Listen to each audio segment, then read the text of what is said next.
Eu preciso confessar uma coisa muito séria. Eu não sei namorar. O canal DR, Destruindo Relacionamentos, me convidou para falar sobre o meu pior dia dos namorados.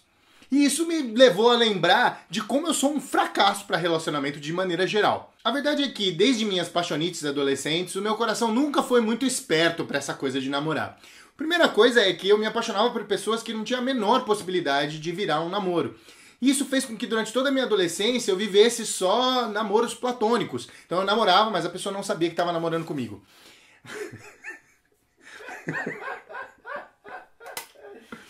O que significa que a parte de interação do namoro ficou bastante comprometida e eu não soube lidar e aprender como é que essa coisa funcionava, porque efetivamente eu só comecei a namorar depois dos 21 anos. Até hoje eu tenho um monte de esquisitices. Por exemplo, quando eu acho uma pessoa muito bonita e eu adiciono ela no Facebook, por exemplo, a minha tendência é deletar essa pessoa, porque eu começo a ver ela no cantinho e eu não consigo resistir de ir conversar. Aí eu me sinto idiota.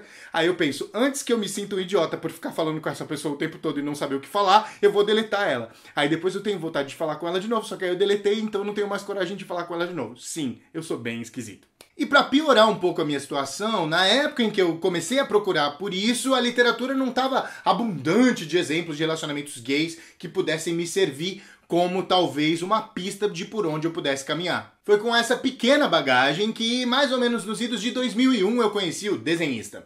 O Desenhista era um menino que eu conheci na internet, como, aliás, todos os meus namoros, à exceção de um, até hoje. E o Desenhista era esse menino que desenhava muito bem, e a gente se conheceu no chat, e a gente foi lá se encontrar embaixo do vão do MASP, e ele estava lá com a maletinha dele, cheia de desenhos, e nós nos apaixonamos, e tudo foi lindo, e foi muito bacana. Mas a gente não se deu muito bem depois de um tempo.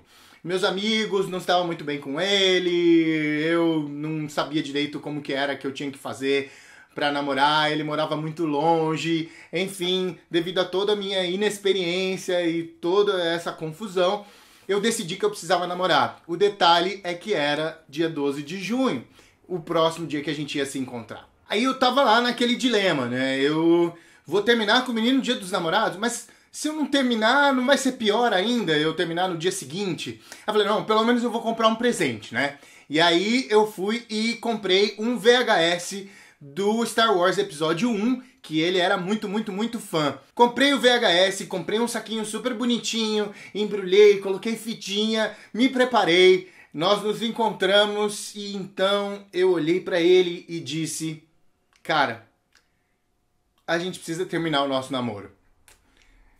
E aí ele não sabia se ele aceitava o presente, se ele pegava, se ele chorava. Eu não sabia se eu chorava, se eu falava. Eu sempre tive dificuldade com essas coisas, mesmo quando sou eu que decido terminar o namoro, eu sempre fico triste e choroso. Mas enfim, foi uma situação bastante constrangedora, eu tenho muita vergonha, assim. Até hoje, se eu encontrasse ele na rua, eu ia sair correndo, porque foi muito maluco, assim, e eu já tinha 20 e poucos anos, eu devia saber um pouco melhor o que eu estava fazendo, mas não sabia.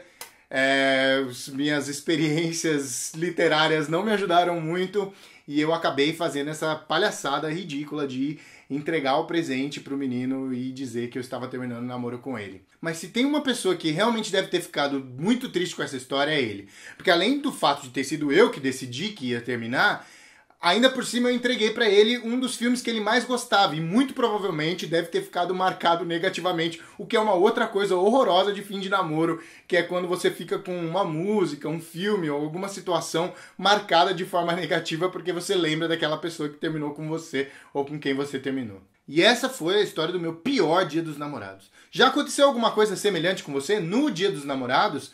Ou você já ficou com algum livro, música ou filme marcado negativamente para sempre porque você terminou e aí ficou marcada aquela história junto com aquele objeto, com aquela coisa?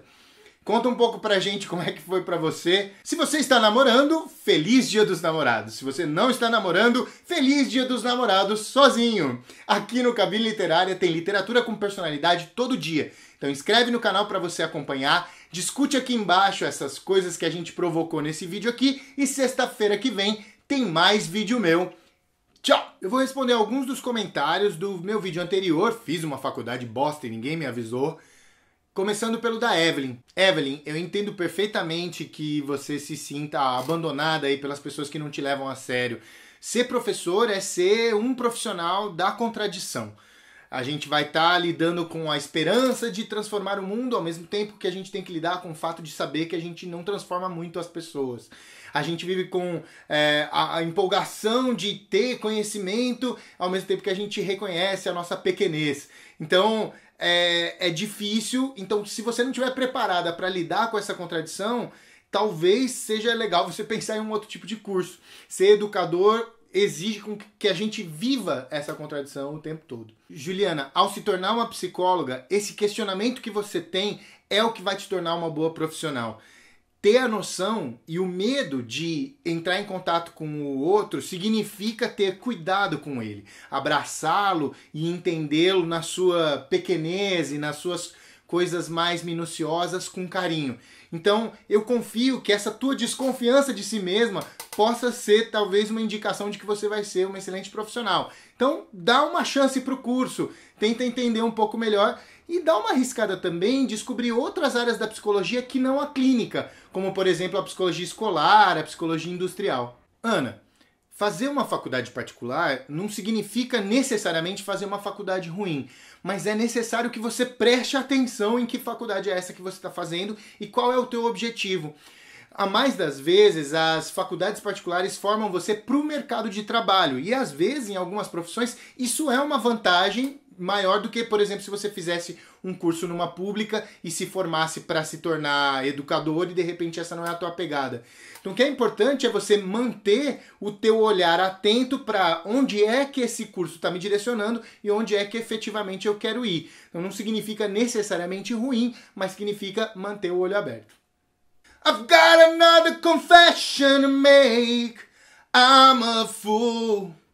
Eu não sei essa letra, mas eu lembrei quando eu comecei a gravar.